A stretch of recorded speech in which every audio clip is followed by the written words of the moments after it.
first of all, let's talk about your experience. So what was the first thing that happened? What was the experience when you first got there? So yeah, and I felt very much like I was in a prison, and I felt like I'd lost all of my like freedom and control, and fuck, I'm gonna get emotional in this podcast, I can feel it.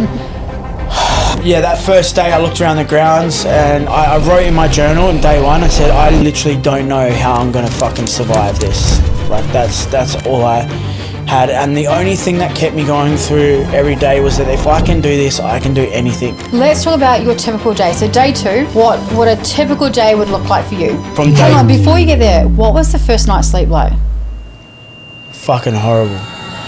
And this was probably the hardest point for me, the first time I really cried out there. You gotta imagine that you're out in the middle of fucking nowhere in these towns and these dilapidated houses. Like, they're made of wood, they open the door, the dirt is dirt, it's not even concrete. The beds and shit are inside, you can see in little kids' beds that come out with dirty rag clothes, and like kids Harvey's age are coming out with small bags of rice, and you're not allowed to look at them.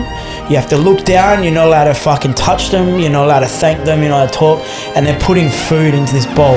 And like, I'm bare feet in the ground and stuff like that, and I'm like, part of the still ego, part of me is like fucking so much guilt and shame, like tears are hitting my alms bowl as I watch this little girl Harvey's age in dirty rag clothing place food into my fucking bowl. So that for me was like a bit of a wake up call. And then I know you're gonna argue this, but also, who am I to say that my life's better than that?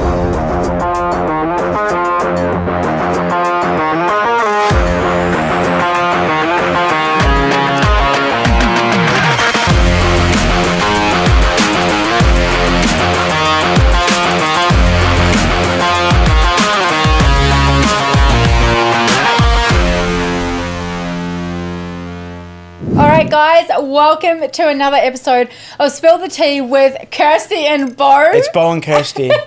And today we are going to be talking about Beau's experience at the monks, and I know there's going to be a lot of questions around this, but before we get straight into this whole experience, I just want to say, for disclaimer purposes, as that because, you know, again, if you've been following us, you've seen the infidelity post, and there was people going in there going, our last podcast was the infidelity podcast. That's exactly right. And then a lot of people were sitting there going, you know, who does he think he is, going away for 30 days to work on himself, all that kind of stuff, because he got caught. Not true, guys. That's not even what happened. That's not how it went down. Actually, the funny thing is that probably, I think about 6 weeks before this happened, we were in Abu Dhabi, and yes.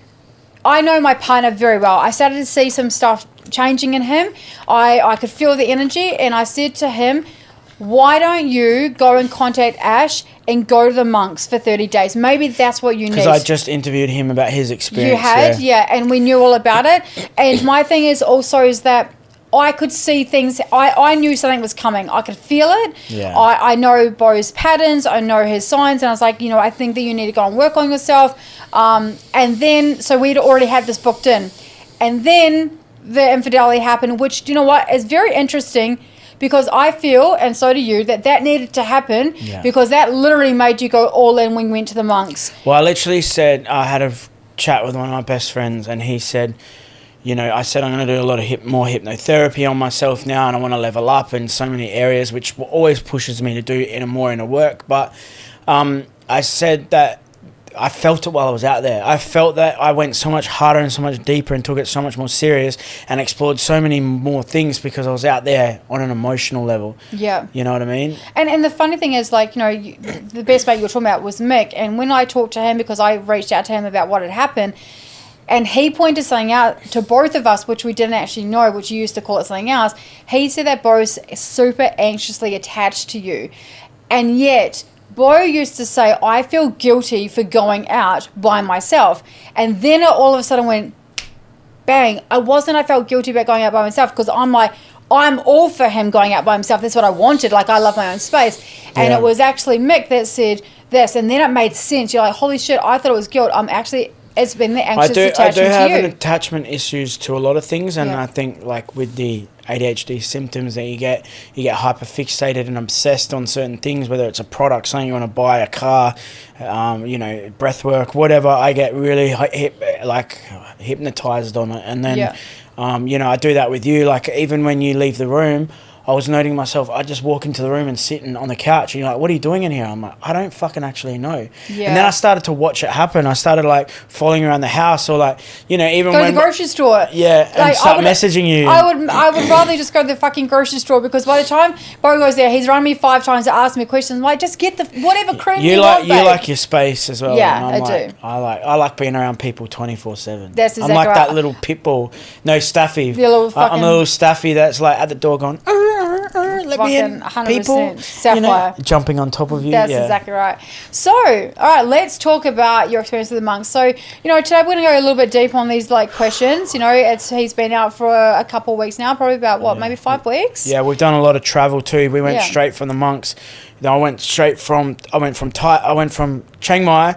I flew to Bangkok, and then I flew to Dubai. Then I flew to Turkey. 2 days later, Turkey. Then I looked after you.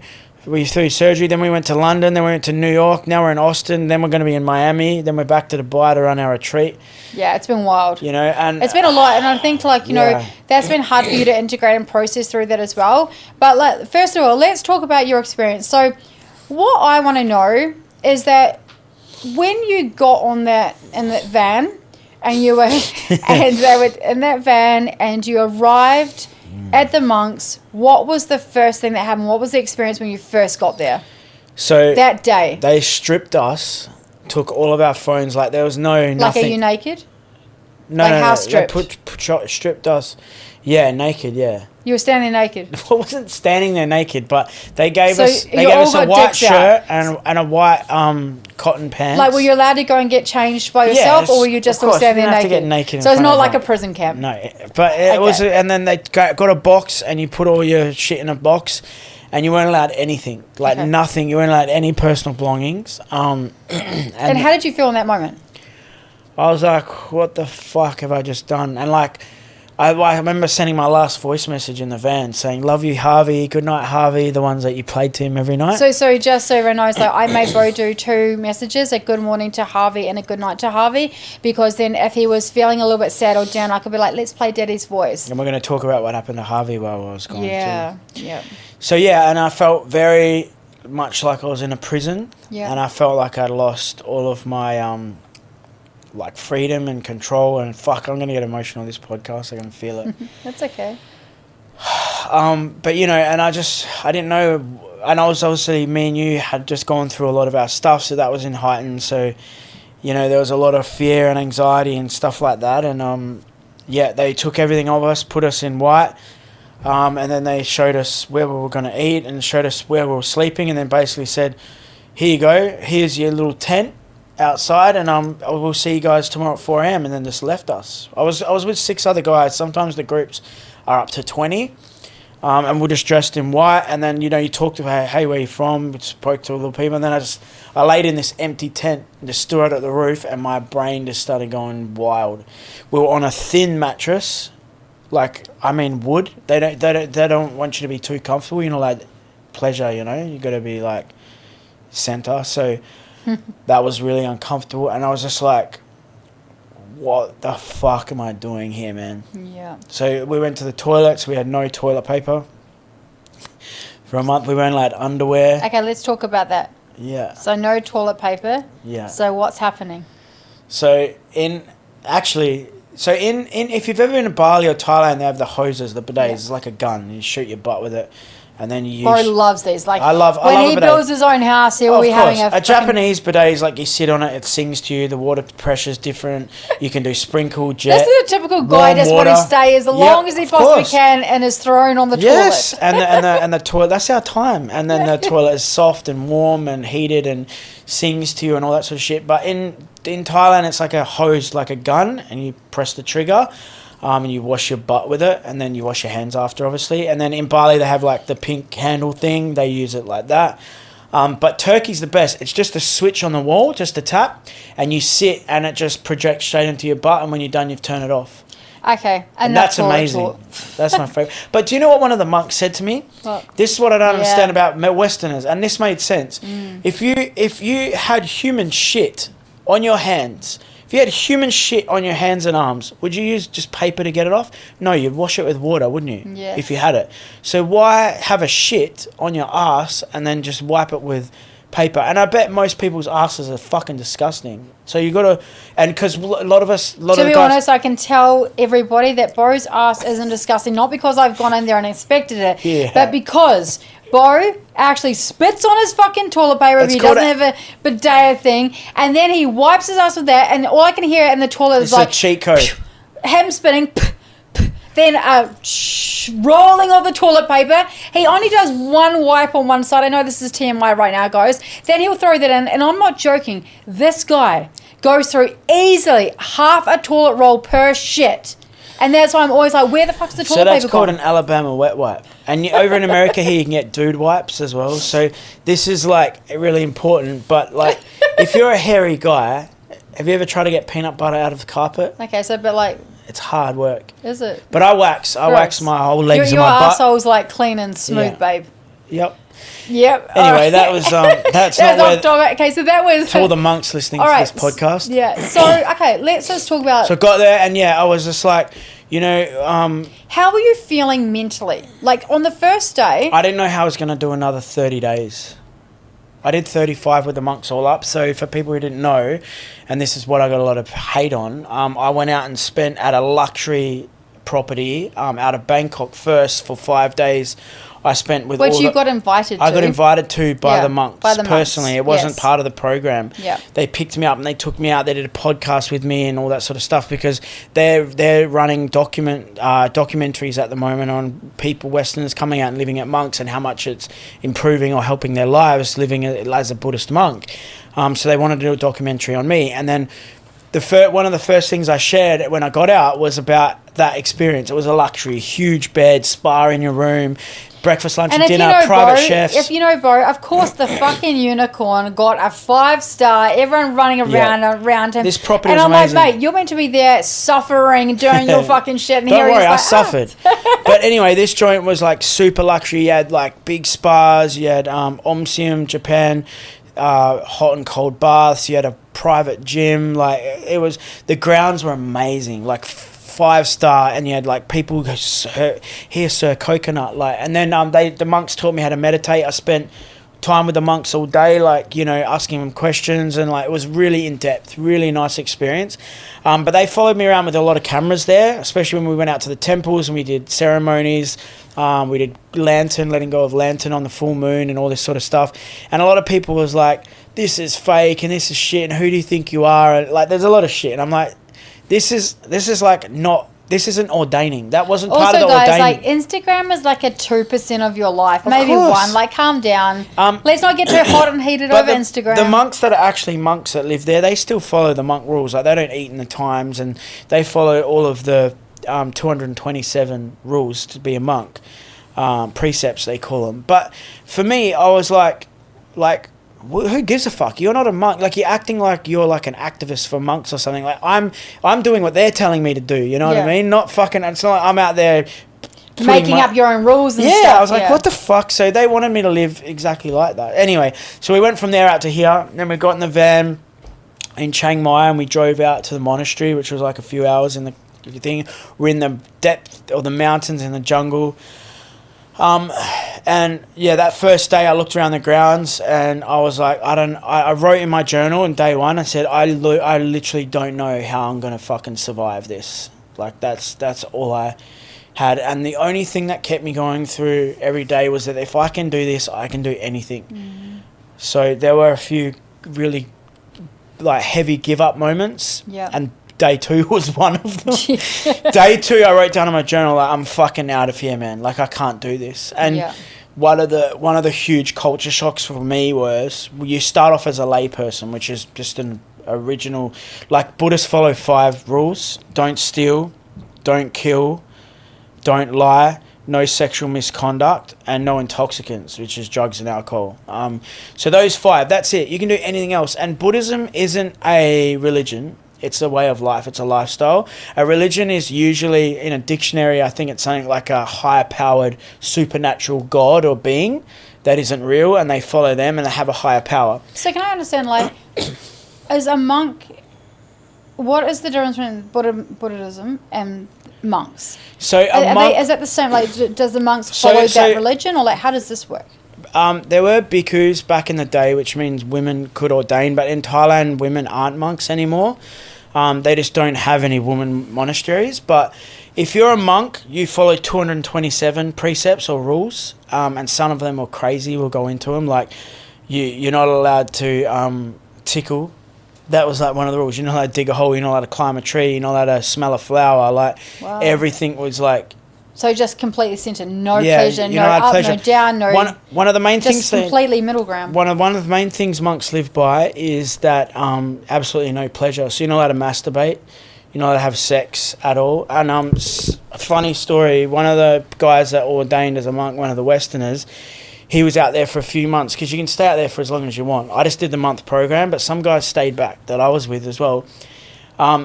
If you break rules, you've got to tell the monks. Like, obviously, if you kill someone, you're kicked out of monkhood and then you're dealt with, like, the law of, not just the law of karma, but the law of the state or the country or the police, you know? Yeah. But if you do things like accidentally kill an ant or something like that, then you can confess at night time and it's all good. But you're still going to get karma. Yeah. Where, like, in religions like Christianity and Catholicism and stuff like that, like, you could cheat on your wife, go to see a priest, and then they're like, it's okay, we forgive you, and they go back to living their life. Yeah, like, nothing's going to happen now. But also, in that religion too, if something bad happens, so if you know, if your house gets flooded or a cyclone comes, it's like, God, why'd you do this to me? I'm a good person. And then if something good happens, you win the lottery. Thank God. Praise God. God's looking out for us. Buddhists believe everything is in your control. Yeah. If something bad happens to you, you deserve that through the law of karma, whether it was in this life or a past life. If something good happens to you, you deserve that because of something good you did, which means you're in full control. Which is actually one thing that you helped me through with my surgery. You kept saying to me, because I was really, really scared, and that's the next episode. But you kept saying to me, Kirsty, you've got enough good karma that you're going to be fine. That's right. And that was one thing that kind of like helped me get through. And then you start to manifest good things because you believe in it as well. 100%. So yeah, that's a little bit of that. So a monk is a male. Anyone can be a monk. Okay, so monks are only males. There used to be female monks. They're called bhikkhus or bhikkhums or something like that. But the thing is, anyone can go be a monk. Any guy, any religion. You could be Jewish, Catholic, any religion, Jewish, doesn't matter. You could go out and ordain as a monk. Now, there's monks everywhere. There's monks in Thailand, Japan. Just all over the world. All over the world. Mm-hmm. You know, Tibetan monks as well.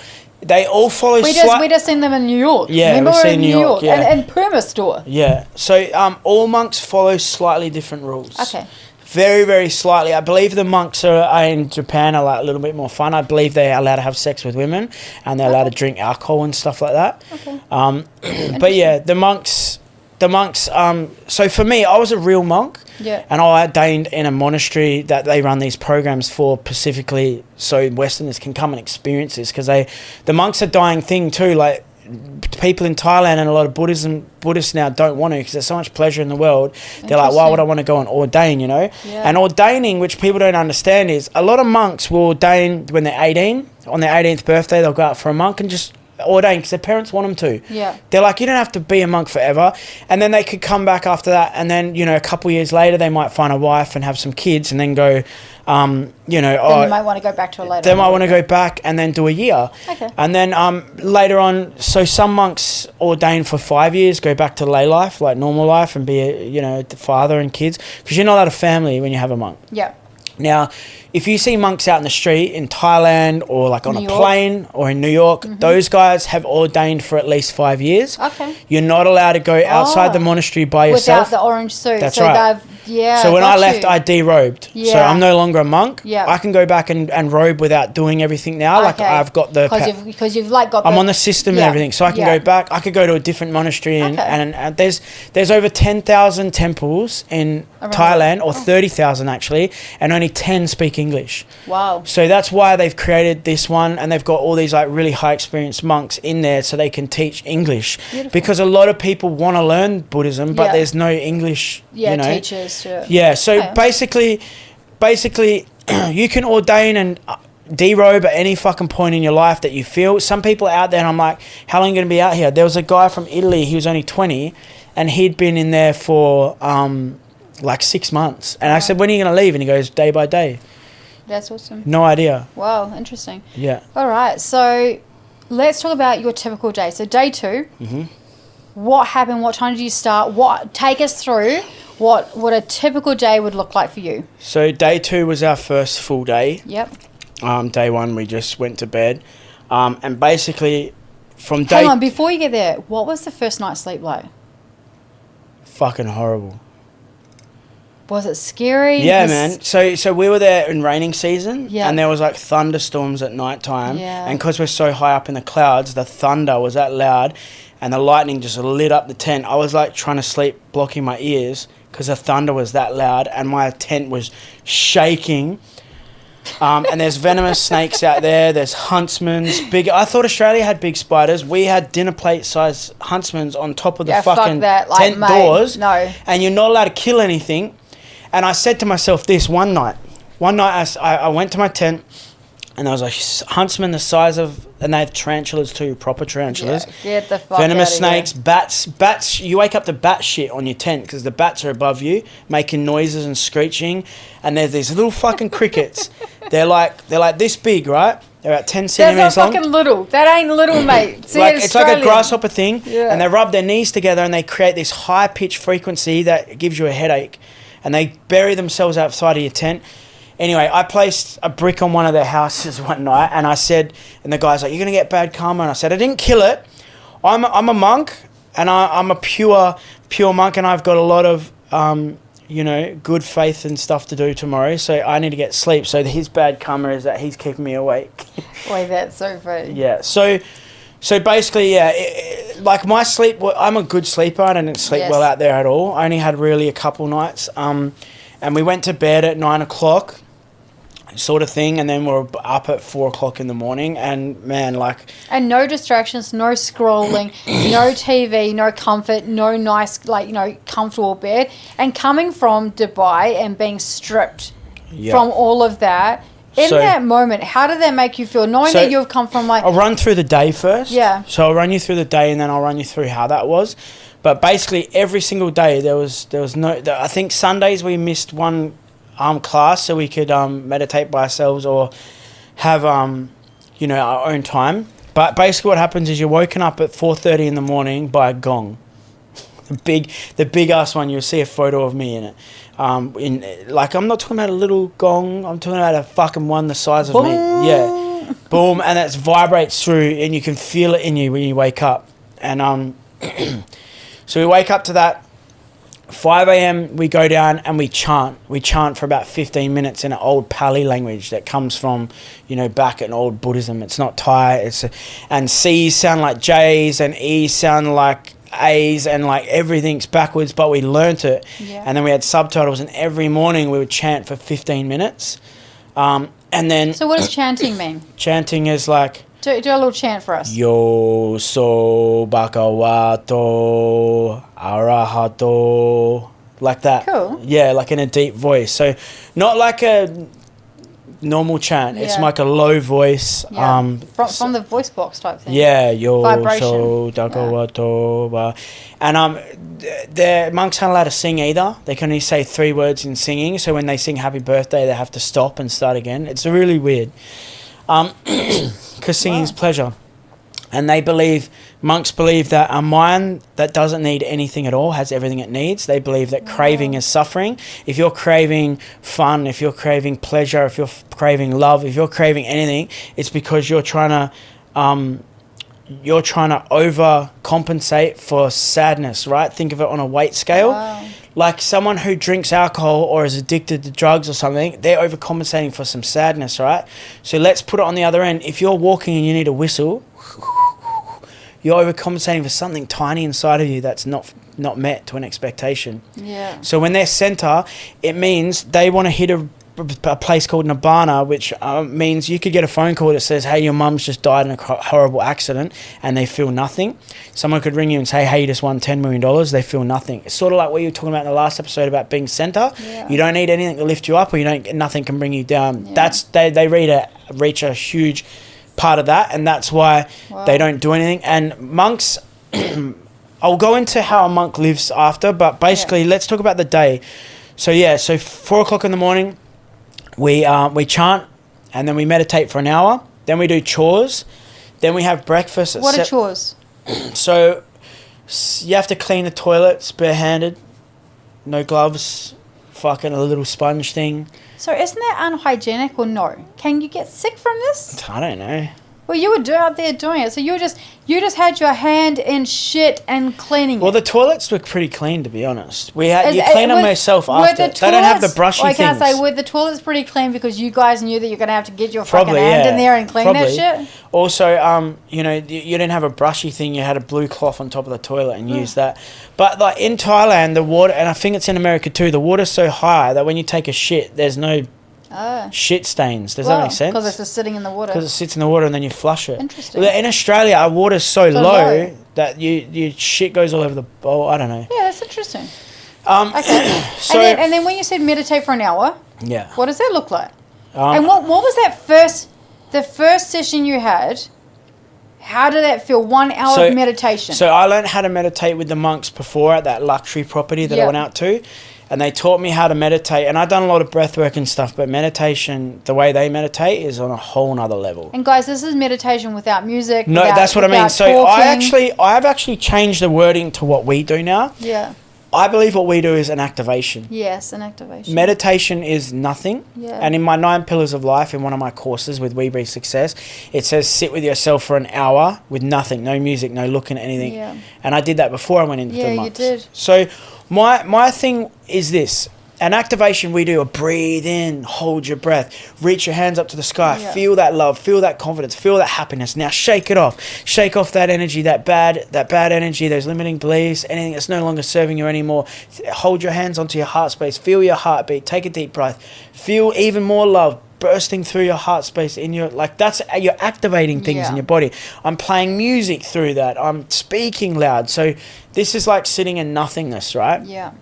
And I want to just say this, like at the age of 2, I got diagnosed with ADHD, a heavy diagnosis. And I was over-medicated for like 15 years. And, I was told I'd never be able to sit still, never be able to focus, concentrate, always be fidgety, moving and stuff. And I'm still like have some of those symptoms. Like I don't exactly, but I sat through like nearly like 140 hours over a month of meditating. Yeah. And I actually did it. And I reached a couple very euphoric states where I felt like I wasn't my body, and I felt like I was floating above my body, and then I was changing different shapes. I felt really big, really small, and then I felt like really at peace after. But I'll teach you a little bit about the meditation. Since we're on it, I'll just do it now. So what they did was when I first went in to meditate with the monks at the luxury place, they did like just 20 minutes with me and stuff, and 10 minutes, and they were kind of introducing me. But they didn't really tell you how to do anything. They just said, close your eyes, feel this. And then they stopped talking, where with our stuff, we talk the whole way through. Now feel this, now feel that. But they do these moments of like not talking for ages. So I was sitting in a real comfortable chair like this. At the monks, you just got the floor. Like, you know what I mean? But they allow you a chair, they allow you a meditation mat, they allow you a back thing, obviously not beanbags and shit on that extent, but they want you to get as comfortable as possible, because you're teaching your body, and over time you can sit in less and less comfortable positions for longer over practice. Just like yoga, the first time you do it like this is painful, but after 2 years of yoga, you're hitting these positions like comfortably. So what happened was I was falling asleep through all the meditations. And then what they said was, we want you to get comfortable, but not too comfortable. Use 2 things, sati and sabaya. Sati is your awareness, sabaya is relaxation. So sati is like, when too much sati is like, I've got to do the dishes, got to pick up the kids, got to do this. And my brain was definitely like that. And then the other thing is sabaya, so which is like falling asleep or, being completely switched off. And they use like a graph to try and show it. So what you want to do is, first of all, they teach you to get as comfortable as possible where you can sit, but not too comfortable that you're going to fall asleep. Then bring your awareness in. So what they'll do is, if you're falling asleep here, move 2 centimeters. And you find this sweet spot in your back where you're not in pain because you're up too straight, but you're not too relaxed, you're falling asleep, and there is a sweet spot, and you find it, and you're like, yep, I could sit here for an hour. And they don't want you to like sit there until like you're sweating and backbreaking. They say stand up, have a stretch, then start meditating again, or go walk around the room, or wash your face, or go out and get some sun. They want you to, but want it to be easy as possible. Otherwise, it's too hard to learn. Yeah. So for me, I would like do a little bit of this or this, like maybe every 10 minutes or whatever. But then with the mind, they don't want your mind to drift off. Yeah. And what you'll find is when you sit for these like this hour session, is you start. What they teach you is people think about 45% of the past or 45% of the future. Very little attention is brought on what's happening right now. And that's where anxiety and worry and depression and guilt and shame, all those things come from past and future, not right now. Yeah. Even when you've got anxiety right now, it's because you're worried about what's happening next or what you've done.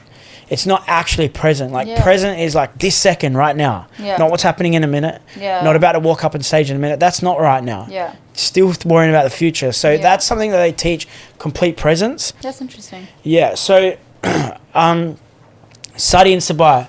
So you use a couple of tools. The first tool is, focus on a crystal ball. Yeah. Okay. Focus on a vision. In your mind. Yeah. The moon, a crystal ball, a flower, whatever you want to, like a flame, what suits you. The next one's your breath, obviously, that we use. So focus on your breath. And then there's a mantra they use, Sama Arahang. So you can sit there and you can say in your mind or out loud, Sama Arahang, Sama Arahang. And what happens is, whenever your mind starts to wander, whether it's into the past or the future, you grab it, take a deep breath, remember, be present. Finger your crystal ball, think of the moon, say Asama Arahang, adjust your body, whatever you need to do. If you're falling asleep or you're overthinking, basically, so too much Sati, too much Sabaya, bring it down. And then your whole session is sometimes doing that. You're on either side. Yeah. But then eventually you have these sessions where like sometimes you're like 20 minutes and you're completely centered and completely present. You're not asleep. Yeah. You're not overthinking. You're just fully in the now in your body. Yeah. And it feels euphoric and nothing else matters. Like you start to feel this sense of happiness. How long did it take you before you got to that state?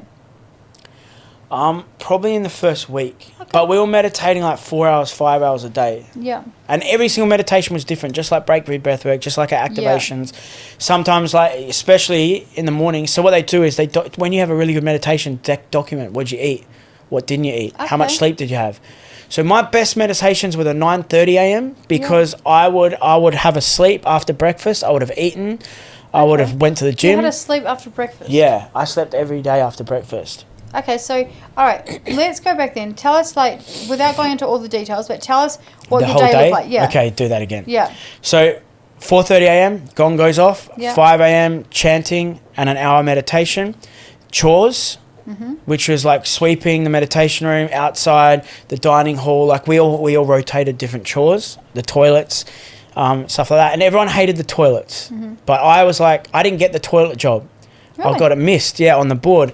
And then I said, some of my ego was there to say that I need to do this because I need to fucking kill some ego. Because I've gone from Dubai, getting fucking doors opened for me, fucking, life of luxury whenever you want to. Mercedes, fucking going into fine dining restaurants, people taking coats off for me. And I said, I need to do this. So the part of me was killing some ego. So I went and said something and I went in there where I was like, do you know what? This is the universe saying, here you go. Don't worry about killing that ego. And I'm like, no, I have to make this happen. So I went and said something. And then the next week I got the toilet job. Good on you. Yeah. So that was something that I did. But so after chores, 7:30 is breakfast. We eat at 7:30. What'd you eat? I really fucking clean out there. Yeah, but what kind of food did they serve? So their food was actually pretty good. It was real westernized because of the Westerner, program. What a funny thing about the monks is they're not allowed to cook. They're not allowed to buy food. So monks are only allowed to be given food by lay people, and in return they give them a blessing. Okay. So I know you're going to ask me about one of the hardest things I did, but one of them was alms round, and we'll go into that. But alms round is where you go around with a bowl. You go to local towns, and everyone gives the monks food. Yeah. Small bags of rice, bottles of water. We'll come back to that. But like this food. Yep. Where did the food come from then? They had a kitchen on site. Yeah. And all the food is donated from organisations because it's still proper. It's not. proper monk outside of this program, they'll go around with the alms bowl and whatever they get given, they have to eat. Mm-hmm. They eat minimal. Each piece of rice should be gaining you that energy to do good and to meditate, and just enough. So you're not even allowed to eat for pleasure or beautification. Yeah. So you're not allowed to eat to get muscly. You're not allowed to eat to get hot or whatever. But we had like rice dishes. There was like Asian dishes. Sometimes they'd have like pizza, spaghetti. So it was a little bit westernized. Okay. But they also had local food as well. Yeah. I chose to eat from the alms bowls as much as possible. Okay. So if rice was given by the locals, I would choose that. Yeah. You know, they have food in bags, like little stir fry thing in plastic bags and shit. Like really traditional food. Okay. But I had protein powder out there as well. I was allowed that because I was worried that I was going to get really skinny out there, because we fast for 19 hours a day. So we eat at 7:30. So the food was actually not too bad. Yeah. They love their sweets, the monks. Like they got no restrictions in food. But that's pleasure. Interesting. Could be. Definitely pleasure. It's one thing to have a business or even the best product or service, but let's be real, when no-face Jackie32 jumps on Instagram throwing those nasty comments and you make it mean something about you, it doesn't matter how good your business is, you will crumble. That's why you need us. Welcome to We Breathe Success, the ultimate experience for aspiring business owners, entrepreneurs and coaches who are ready to break through to the next level. Hi, I'm Kirsty Waddingham. And I'm Beau Drury. We're not just any mindset business mentorship. We are the world's best when it comes to mindset, breakthrough, and transformation. Our approach combines breakthrough breathwork, powerful mindset techniques, manifestation, and strategic business coaching, setting you up for each week for success and action. If you're truly serious about unlocking explosive growth, you're in the right place. Success starts with one essential foundation: your mindset. Without it, even the best business strategies will fall apart. That's why we go deeper than traditional coaching. We offer advanced biohacking and mindset reprogramming. Your network is your net worth, and now you have access to ours. With all of this, success isn't just a possibility, it's your only option. We're here to help you break through your old limits, step into extraordinary success, and create unstoppable momentum for growth. We cover it all: mindset, somatic strategy, community, and connection. So are you ready to be the leader, visionary, and powerhouse that you were meant to be? Click the link below. Let's book a call.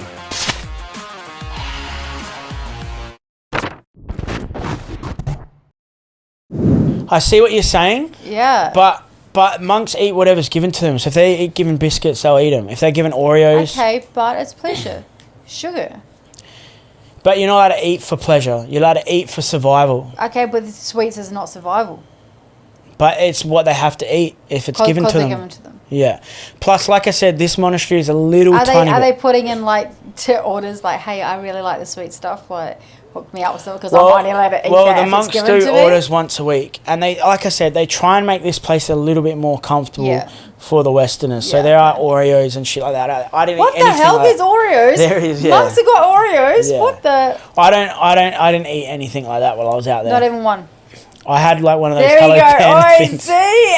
Yeah, but like honestly, the worst thing, I probably ate a bit of carbs, but I did like a few 3-day fasts while I was out there. Yeah. And it was quite easy to fast because you only had to miss like a couple meals and you'd done 48 hours. Yeah, you know? 100%. So okay, so after breakfast, then after breakfast, we had a little break. I think it was like 45 minutes till the 9:30 session. Okay. So I'd sleep in that time. How the fuck do you fall asleep in 45 minutes? Bro, I'm telling you, it was tired out there. Okay. I'm telling you, man.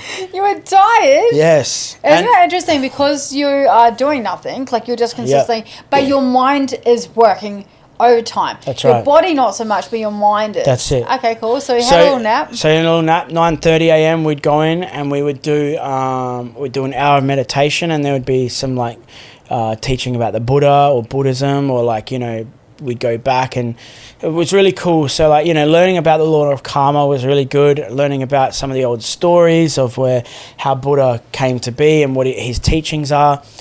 And then straight after that, we'd have lunch. Okay. At like 11 a.m. Yeah. So we ate 2 meals real close together. Yeah. And we were told not to eat too much at breakfast because then you don't eat at lunch and then you get hungry later. Yeah. So then from lunch, we'd have like another break, and then 2 p.m. we'd do Dharma teaching again and another hour meditation, and then we have another break, and then at 6 o'clock, I believe, we... so it's 11 o'clock your last meal? Yes, so we fasted 19 hours a day. And so some of the rules is monks are not allowed to stand up and drink. We always had to sit down. So if I was walking with a water bottle and I was out where there was no seating, like as I was out, because we used to go walks on the trails and stuff, I'd have to squat down and drink. Now, monks, a lot of the monks' rules, there's 227 rules, a lot of them are just good manners. So there's like 30 rules just to eating. You're not allowed to open your mouth when the spoon's too far away. So you can't do this. You got to bring a certain amount of far away from your lips before you open your mouth. You're not allowed to have too big a mouthfuls where your cheeks are out. Like, you're not allowed to... things like licking the ice cream and stuff, you have to do it a certain way. Like, it's all manners. So monks are supposed to be pure people. Yeah. So that if people from the outside was to see them, their robes have to be done, all that sort of stuff. Yeah. So anyway, that was pretty much a day. So 4 sessions, and in between some small breaks. There was an outside gym there. Yeah. And I gymmed probably 3 times a day. Mm-hmm. In those small breaks, I just went out and did like 10, 20 minutes, not huge sessions, and I did like 100 push-ups before bed in the tent and 50 sit-ups. And then when I got up first thing in the morning, I did the same thing. Yeah. So like I felt in that first week, I felt the lightest, the most best my body has probably felt in years. Yeah. And we did yoga every day as well. That was a choice. You didn't have to go to yoga, but they could. And then one that we all chipped in and brought like a high pressure cleaner for the monastery, and we cleaned all the mold off all the paths and that because it was slippery because of the rain. Okay. So that's something we all did together as a team. But yeah, so that was pretty much a day, and then at 9 o'clock at night we were told to go. Some people went down for tea. I was real social at the start. Tea. Like you could have water or tea, or coffee. You could have liquid still. So you could even allow yoga in the fasting times. Okay. Considered yoga or smoothies, but I chose not to. I just drank hot water in the mornings. Got up. I did a tea before breakfast, which was like I had turmeric powder. I had ginger. They had garlic. Roasted garlic that they slow cook for like fucking 2 weeks, and it was super sweet and it was nice. And like, I honestly feel like I felt like walking out of there like the healthiest I've ever been in my life. Like, I truly believe in the fasting. Detoxified, mentally clear. No alcohol, no fucking shit in my mind. Like, really good. But so that was pretty much a day, and then the weekends we went on alms round with the bowls. So do you want to know about that? Yeah. So explain that to me. Your first time when you had to do this, and what is it, and what are the intentions behind it? Can I talk about, because we did that after the ordination. Mm-hmm. So I just want to say we were lay people in the white clothing for a week. Then halfway through the first week, we got a skirt that was stitched. So there's a weird origami way to like tie up the skirt. Like, you wear it like a towel and then you roll it over and you tie some things. Now, that was really fucking hard to do, and we had no other clothing. We just had that. And then when we got ordinated, so after the first week, after like 6 days, they shaved our head and our eyebrows and everything. And then the next day, we got ordinated. So we went out to the temple in the van, and we had a preceptor, and he, did all the stuff, and then we got our robes given to us, and it was like a big ceremony, and all the lay people came. Well, what was beautiful about that is that I got to witness that. Well, family members were actually allowed to come out. Yeah, so Beau, got in contact with me and said, hey, look, if you can, you could come out to Thailand and come and see me ordained, but I had Carson flying over, so I didn't. Yeah, but I didn't know. He didn't know because, and heaps of people had their family come out and support them and stuff. What I do like about this is that the monks allowed, they video timed me. And and held the phone there and stuff. And held the phone, so I got to see it. And it was very emotional. Like, I remember one day, I was sitting in the taxi because I was going for appointments with Carson, and it was like, you can't talk. You're on the whole town took like scissors, 50 and people. Everyone's going over there cutting my beard, cutting my hair. Super emotional stuff. Not his hair because he didn't have any. Yeah, there was a little bit. Was it? I'd grown it out. So that was really emotional. One of the main monks, he shaved my head and all that, and he was saying, like, each hair that I'm cutting off you is your mistakes and your old identity and anything that doesn't serve you and anything you want to leave behind.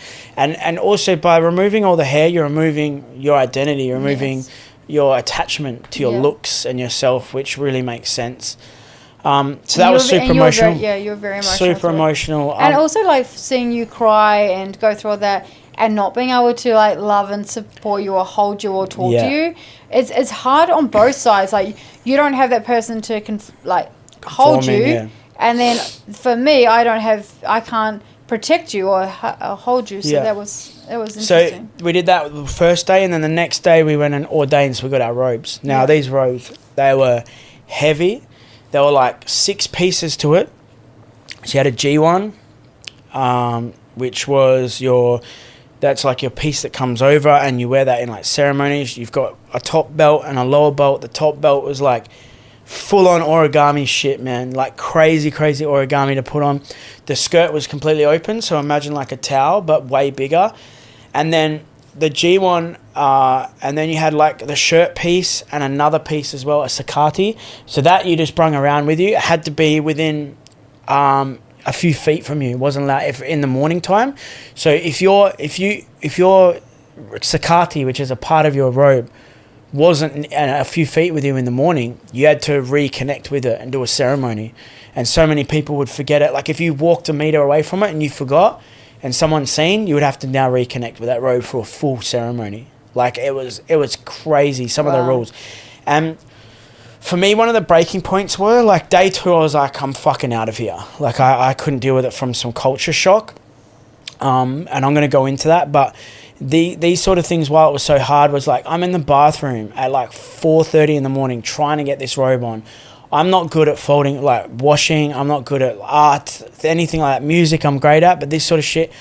And it was like the bathroom floor was wet and my thing is like on the water and I'm trying to pull it up and trying to do this. And it was so hard, and we got no jocks on, so you feel so vulnerable walking around with this skirt on and shit. Like you have to sit differently. You can't open your legs and stuff. Like when you sit down, like everything was like vulnerable.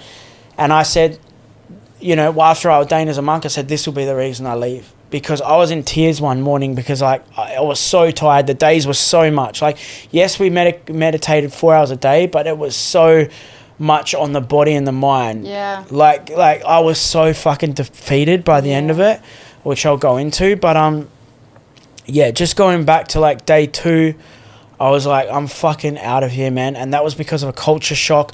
So the first day we went in the dining hall, we all had to get on our knees and pray to the monks. I didn't realize at the time, but the monks are actually blessing us. So we're the lay people, so they bless us. And when I go into the alms round thing next, I'll talk about how the monks bless the lay people that give them food. Now, every morning we had to get down, we had to bow down to the Buddha. Like we bowed like hundreds of times per day. And like, part of me was like, what the fuck is this? And there was a couple of young monks that were Westerners that had stayed there, and they were like, to me, they were real geeky guys. I got along with them because I get along with everyone, but they were like telling me that I had to clean this toilet with no thing, and I had to keep straight, and your robe's not right, and all this shit. And I was like, there's so much ego coming through for me. Yeah. Like, and I'm like, fuck this shit, blah, blah, blah. And then every morning we're like bowing for food, and we had to chant and bless and pray and like all these sort of things, bless the food and bless it to Buddha and all these things. So every time we ate our food, it was cold. Every time we got the food, it was there, and we had to wait, and then we had to like, it was like 20 minutes of chanting, blessing, paying respects and stuff like that before you eat. But all of this was part of killing my ego, which I didn't realize at the time. And then so alms round. So we'd go on the weekends, we'd go around to these local villages. And this was probably the hardest point for me, the first time I really, really cried out there. And like, oh man, I can't even explain this to you, but like, you got to imagine that you're out in the middle of fucking nowhere in these towns and these dilapidated houses. Like they're made of wood. They open the door. The dirt is dirt. It's not even concrete. The beds and shit are inside. You can see in little kids' beds that come out with dirty rag clothes. And like kids Harvey's age are coming out with small bags of rice, and you know how to look at them, You have to look down. You're not allowed to fucking touch them. You're not allowed to thank them. You're not allowed to talk. And they're putting food into this bowl. And like, I'm bare feet in the ground and stuff like that. And I'm like, part of the still ego, part of me is like, fucking so much guilt and shame. Like, tears are hitting my alms bowl as I watch this little girl, Harvey's age, in dirty rag clothing, place food into my fucking bowl. And then getting down in the dirt on their knees and like praying to us, and then we bless them with a chant, like basically good health, good wealth, all that sort of stuff. But what I didn't realize was these guys had so much faith in Buddhism and the monks that they believed that they wanted to give, like they loved it when the monks come around, because by them giving a little of what they had, which was not much, gave them like infinite love and happiness in this life and many lives to come. Yeah. So that for me was like a bit of a wake-up call. And then I know you're going to argue this, but also, who am I to say that my life's better than theirs? Who's to say that? Of course, more money, I have more money than them, but that isn't everything. And I know you're going to say like fucking money makes your life easier or whatever, but when I went out to the schools, we went out to schools and hang out with kids and stuff out there. They didn't have any English. We had to play games with them and shit just by like, you know, just however we could communicate through body language. But the one of the teachers was like saying that, like, you know, if you ask any of these kids here, would they want to be rich or famous? Most of them would say no. Why would I want that? And a lot of these people look at like these famous people who take their lives. Well, here's a perfect example in our life. You know, like we have infinite amount of money now. Our life is pretty good, but still you went and seek validation to be happy, right? So that's why when we say money isn't everything, 100%. Money doesn't make you happy, but how you spend it does. That's exactly and right. If you're spending it on drugs and alcohol and women and clothing and food and all that shit, that's not happiness. But if you're helping people or giving or creating a better life for you or your family or whatever, yes. But at the end of the day, you've got to really know what pleasure and happiness is. Because people think like, you know, I seen a meme the other day where it's like, money can't buy you happiness, but it can buy you a jet ski and a motorbike, and that's pretty damn close. Like, no, that's pleasure. A short-time pleasure. As Dan Blazerian said, he's fucked every single model. He's had every single Ferrari, every single Lamborghini, and that pleasure only lasts so long when you do it so many fucking times. But happiness is, you know, a state of mind. It's a happiness is also a choice. Of course, with a positive mindset, you could see someone who has everything and still unhappy, and someone who's got practically nothing and they've got happiness. Which happiness is a choice. It's a state of mind. Exactly. You choose your state of mind. Exactly. And like I'll be honest, like I still enjoy pleasure. I know that. Like it's pretty hard to get to a nibbana state where a monk sits where nothing affects them. I think it's a lot easier if you're in that environment. Like if you were to stay out in where you were, then yes. But when you put you into the Western world... Well, come back to society and try to meditate 4 hours a day. But exactly right. Fucking a lot harder than being when have you done that? Try and fast. When have you done that since you've been back? I haven't done 4 hours. You haven't meditated for 4 hours, but out there it was like your routine. Well, it was easy and it was a given, and then everyone else is doing it. And this is another thing when I was out there. Environment's important. Yes, guys. Because I wrote the Atomic Habits. I read it. Yeah. James Clear wrote it. But I read it while I was out there, and one of the things it spoke about was addictions, and I did a video on this. People who are addicted, they're not necessarily bad people or don't have heroic willpower. They're putting themselves in the wrong environments, which means a lot of people who aren't addicted to things is because they don't have heroic willpower, or they're not good people. It's because they don't put themselves in environments where they have to use it. They don't have to use that heroic willpower. At the same time, when I went to rehab, when I left rehab, I didn't go back to my small country town because I would have gone back to using.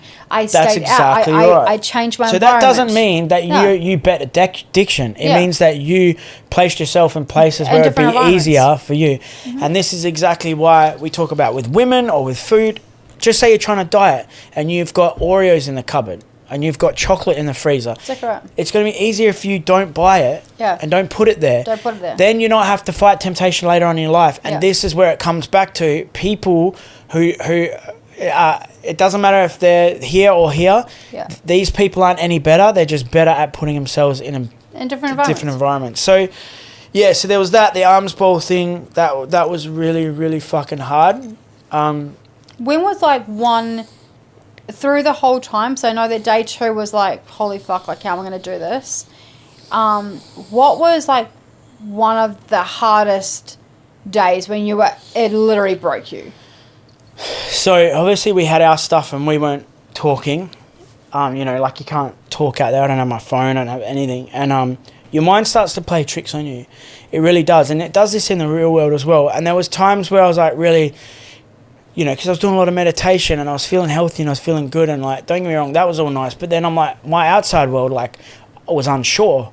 Like, I didn't know if I was going to get out and you were going to realize you didn't want to be with me anymore, or that had put you off, or you'd found someone else, or like, you know, this shit goes through your mind. Mm-hmm. And then also you snap yourself out of it and you go, Harvey loves you, Kirsty loves you, like, you're going to come back, just stay focused, you know. And I had to be there for myself, not for my family. Like, if I went in there going, I'm doing this for Kirsty, I'm staying for Kirsty, then I'm not really doing the work for me. And then if I got out and then you said, hey, I don't want to be with you, then all of that would have been a waste of time.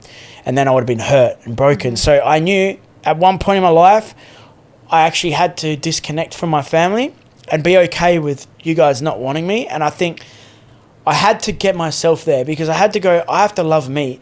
I cannot love Kirsty or my son if I don't love myself, and I have to be here for myself. And I have to, through all this meditation, find this self-love and fill this hole and this void myself that I've been trying to fill externally my entire life. Whether it be through you, whether it be through previous relationships, through sex, through money, through food, through traveling, through any pleasure.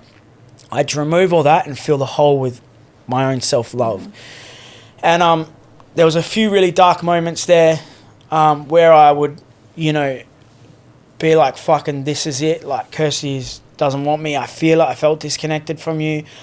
I was like, yep. And I'm okay with that, like trying to be okay with that, you know, telling myself, no, it's fine. Like, I love you. I've got you. You're okay. You know, just fucking all the self-talk. Sitting through those meditations, letting go of you, letting go of pleasure.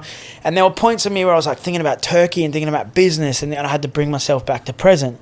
Then there was other times where I thought about sex a lot. I was like, I'm going to get out. Me and Kirsty are going to get these toys. I'm going to do this. Like, because we weren't allowed to masturbate. I didn't masturbate for 35 days, which was honestly the longest time probably since I was 7, since doing that. So that was like fucking madness. And then a lot of sexual thoughts would come through, and that was my distracting coping mechanism, because that was my pleasure. And that's why I realized that's what I do when I'm feeling down. That's what I'm doing now to distract. I want to think about pleasure.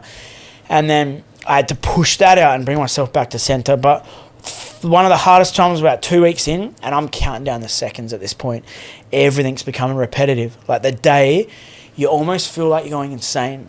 I feel insane because the chanting, 15 minutes in the morning and like 20 minutes at night of this chanting in this other language, it almost like started to sound echoey, and like I was on drugs. And I'm like, fuck, like I'm becoming conformed. I'm becoming like institutionalized. How I felt. And I was like, fuck, I'm like dying in here. Like, all this shit was going through my head. And then I'm like, fucking, yep, Kirsty's like, I fucked up. Like, all this shit came over me, and I was like really, really fucking upset. And one of the monks who didn't speak English, and me and him got along so well, and we didn't speak English, but we did body language, and we laughed, and like, you know, we'd say go to bed, and like use like sign language, and thumbs up and high five, and like, you know, you're not allowed to laugh or do too much shit, but you know, I was known as like, I got not in trouble a few times, but they said like, he was the naughty kid. Everyone was laughing and stuff being around me, and like, you know, they're like, you have to keep it down, like it's, you know, walk slow. Every sweep on the broom had to be mindful. Every time you eat, mindful. Like, you know, every sweep of the broom is like, how can you sweep again with collecting more dirt, with less effort, with less space, like take up as little space, littlest footprint on the world as possible, you know? So everything was, even we did meditation, walking meditation, like everything was a meditation, everything was mindfulness. So I'm in this meditation, I finish, fully distracted mind the whole time. I'm thinking about you, the family, is Harvey even going to want me when I get out, like all this sort of dark stuff. And the monk asked me, the guy translating, a Thai guy translating him, because he was from Cambodia, and he used to be addicted to gambling and drinking. Like a lot of these monks did a lot of partying and drinking before they become monks. In Thailand, around the world. One guy lived in Byron Bay, and he was a monk for like 13 years, but before that he was using drugs and alcohol and partying in Australia. Wow. One of the other monks, he he's had a Ferrari and done all sorts of fucking businesses and a lot of money. Like his family was one of the 10 most wealthiest families in the whole of Thailand. And he for 10 years he ordained as a monk, and he stayed in one room and meditated for like 12 hours a day for 10 years. That's crazy. Like hitting crazy enlightenment levels, you know. So I get out of this meditation and I'm like, all right, I'm feeling dark. And then the guy translates, how you feeling? And I said, I fucking miss my family today. And I was tearing in front of the monks. And he goes, he spoke in his language. And then the Thai monk said back to me, he goes, he said to you, don't worry, your family will be there when you get out. And then I said, I don't know if they are. And I just burst into tears. And I actually skipped lunch that day, and I went behind like the gym, and I crouched down on both my feet, and I was just like uncontrollably crying. Like I've never cried like that in my life. Like I just let so much go, and so much was coming through, like all the things I'd done in my life to hurt other people, all the things I'd done to myself, the mistakes that I kept making to hurt myself and the people I love. And I just let go of so much in that moment, and I felt like I had to feel that. Yeah. Like, and it almost felt, I was almost like I had deserved to feel this. Yeah. Like it was a lot of like self-loathing and stuff. And I put myself back together, and I was like, I don't know how I'm going to do another 2 weeks. And I walked back to lunch, and like I let a few of the boys know. I said, fuck, I'm doing it hard today, you know? And that was the day that you actually called me. Yeah, I called you because I was like, I was a mess. Yeah. You know, and I don't know if I used one of the monks' phones and I knew your number off by heart, so I rang you off WhatsApp. But I know in my heart that if I didn't make that call, I was going to leave. Yeah. And then you confirmed we had a chat, but I couldn't chat for long. But we had a big chat, and you're like, just want to let you know, like, no matter what happens, like, we love you, and you know, do this for yourself and whatever. And that literally got me through the next 2 weeks. Yeah. And again, there goes to. I think the beautiful thing about us is that we allow each other the space to go and work on ourselves and to do the hard things, but to also come from, like, we're supporting you through it, even though there was, you know, a grey area, like, ooh, don't know where we're going with this, but I still loved and supported you enough. Like, you know, and that you have no idea what that did for me. And even that cemented to me that, like, how much impact you have on my life, you know? And I'm like, I had to sort of brush that off too. I'm like, I can't let Kirsty be the dictator of my feelings. Like, I need to be able to dictate my own feelings. Like, even though it was a good thing, I still knew that I had work to do. Yeah. And I was grateful and stuff, but it was fucking hard. I think that's the hard thing here is that you sit there and you're like, okay, cool, like I can't let Kirsty or my family be the dictator, but on the side of just while I was out there, you know. But the side of, like, how we've been brought up, right? Like, you know, if I've had something bad happen to me, I still call my mum. You know, like, we still need the comfort of a human. Humans are still pack animals. Well, we're pack animals. We rely on connection. And then where I'm finding with you through this whole monk experience is that you're not allowed to have that pack animal mentality. It is self. You're not allowed to touch women. You're not allowed to receive. But not even that. You're not even allowed to. If you've got a wife, you're not allowed to hug them, or your daughter while you're a monk. If you derobe, right. it's okay. So even as, like, kids and stuff like that. So I think that's probably where you probably started to find it really hard as well. And also I think sex is one of the biggest things that affect the monks. Most of them get kicked out because they go and sleep with a woman. Yeah.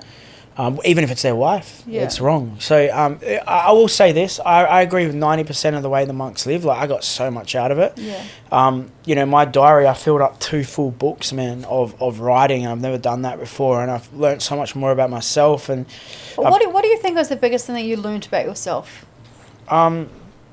Spending that time. Having no. I think it's this one's a little bit of a simple one. There's a few, but one is that, like, we're so capable of whatever we want to do, and we are so in control of our lives. You know, like, for me, like, so many people come to me and say, I can't meditate, I've got ADHD, or I can't do a business, I could never start a business. Like, everyone's fucking thoughts literally control their life. Yes. And if you knew me as a kid, you don't even know me as a kid, but you could imagine me as a kid. I was on the roof of my house. I was kicked out of every class. Like, I was a menace to society. I was fucking locked up by the cops. And one thing I didn't do is drugs. And the reason I didn't do drugs is because I was forced dexamphetamines my whole life. So I hated drugs. But if I ever got on the drugs, I would have been finished. I also think that if you had we look at Harvey. Yeah. And when Harvey starts acting up or being silly, I have tools. We're and I know how to deal with attention. it. We're not paying enough attention. I don't get him in trouble. Sometimes when we've had enough or whatever. But at the end of the day, my thing is that, I sat through 4 hours a day of meditation, away from my phone, away from my family. It was the hardest thing I ever done in my life. Yeah. And I did it, and I finished every fucking second of it. And when I walked out of that place, I had this overwhelming feeling of pride. And I don't really feel I've ever sat in pride. Yes, I had pride when I done Australian tour and did breath work with hundreds of people in each city. But that was still, I was seeking validation on that stage. That wasn't actually pride. It was also ego. It was ego. I was driving my ego in that sense. I know that. But, I've also been proud of myself in other areas of my life. But what was underneath that? But at this time, and even this time I truly feel like this was a long haul of discipline, a long haul of commitment, and I don't think you've ever had a long haul of discomfort. No. Short discomfort. Even when I was on the mines, I was training at 3 o'clock in the morning and doing breath drink, work. You could ring, you could do whatever you want. You weren't could watch isolated videos. as bad. Yeah. But I was still isolated. And I honestly feel like doing mines, that actually helped me with this because I'd had a taste of being away from my family. Do you know what I mean? Maybe you could call and shit. But at the end of the day, it was very similar to that. But yeah, it was and we went on some cool outings. We went to some caves and that was fucking scary. We went through caves and there was spiders, dinner plate spiders, near your face. Yeah, it's an absolute fuck no for me. Bats everywhere, fucking I could do crickets. I could do what millions. you've done on the 30 days. Where I would definitely be an absolute no is I couldn't sleep outside and I wouldn't be able to have any bugs near me. Not at all. Man. And I don't. I haven't done bad enough to warrant to go 30 days and took one guy got told don't go in the river.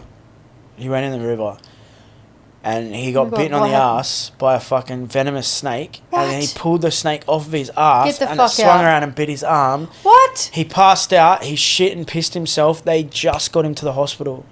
Just got him there. He almost died. And that snake was in the river? Yes, he got told not to go in the river. Well, I went to a few waterfalls and shit, but even walking out, we went to this fucking 300-year-old tree, which is bigger than this room, huge tree.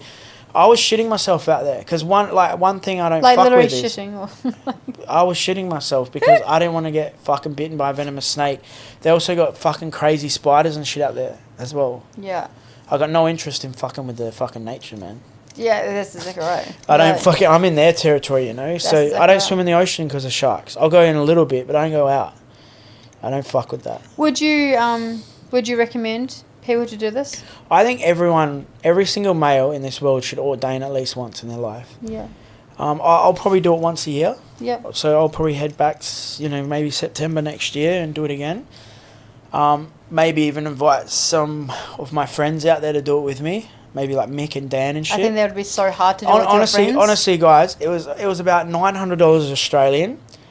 You pay for your flights and that out there, but everything else is included. You got nothing else. You pay $900 and you go out there for 30 days. You got no excuses. That's okay. A lot of people have business commitments. I'm lucky enough to have you. And when I came out of that experience, you would you'd fucking made more money.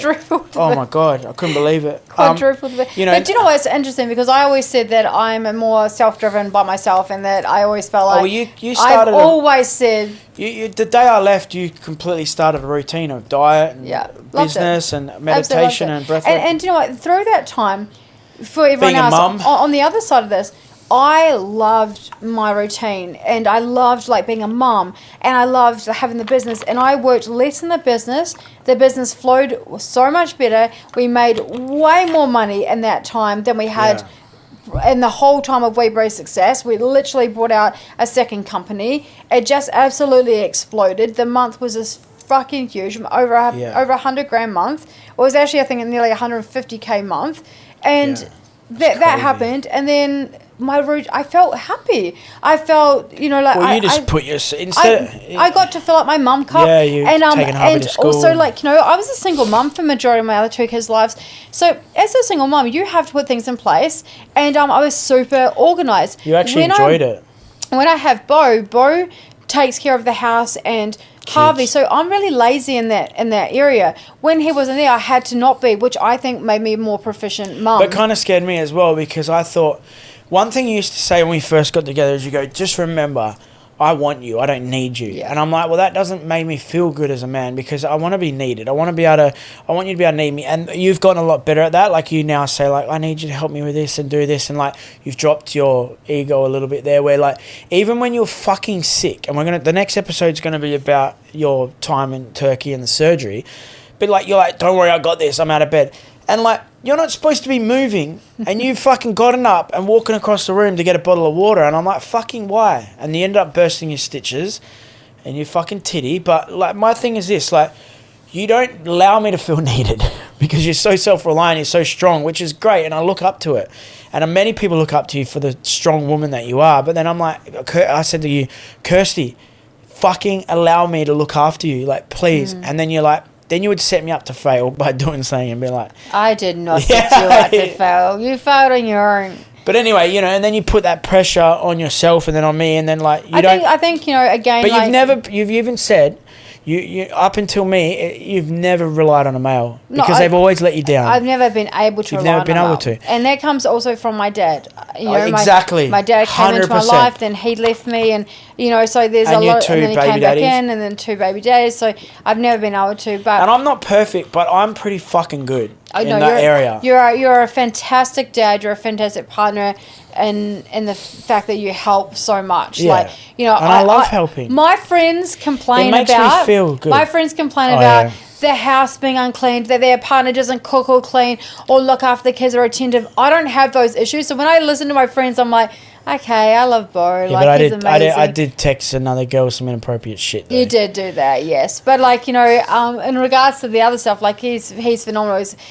But that's what I mean. Like, if I was a piece of shit and I treated you and the kids like shit and that had happened, you'd be like, fuck this, like, see you later. And that's why, like, I need people to understand. To be honest, Carson did say years ago, like, I don't understand, Beau fucks up way more than any other partners, and how come he still gets chances? Yeah, well, like, I'll do something and you'll let it slide, and then the other guys got fucking booted out for breathing wrong. That's exactly right. That's the thing, like, I feel like we bring so much good to each other's lives. We do.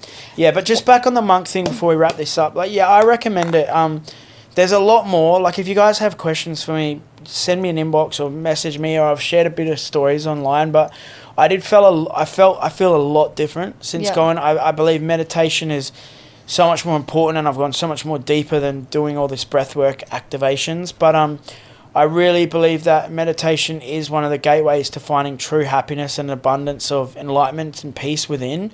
And will literally getting away from your phones, your family, all the noise, the society, religion, culture, parents, everything outside, and going sitting with yourself in a month, you will find out who the fuck you are. Yeah. And you will find out, it will be hard, but through that meditation and through getting off your phone, any mental health problems you're having, with all the fasting and everything, how good you'll feel, like, you will come out of that a totally different person. The monks do have programs for women. They're 15 days, not 30. They're still out. They're a little more luxurious. You eat more. The beds are nicer. You get TVs. Like, you're allowed your phones and stuff like that.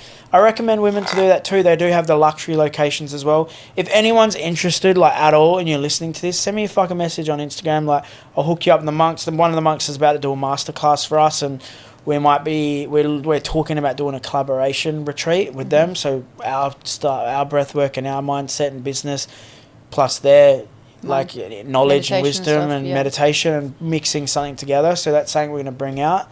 There'll be an intense one and then a less intense one. But these sort of experiences, like, you've got to have bad shit, and then the bad shit isn't the problem.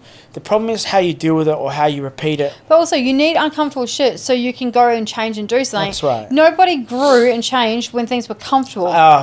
Exactly. When things are going, You've got to have darkness to see the light. This is why Logan Paul said one time he was plateauing and he wished for something bad to shake something up. I know, don't and talk to me about it did happen. And I did the same thing and it happened to me. But I'm like... It didn't just happen to him. He went ahead and said that shit and then it happened to me too. So just none of that. But we wouldn't be where we are now because the way we show up in our programs and the way we show up for coaches is because of the shit we went through. 100%. And I never want anyone to feel the way that I felt. But there's a lot more about the monks I could talk on, and there's so much in the back of my mind.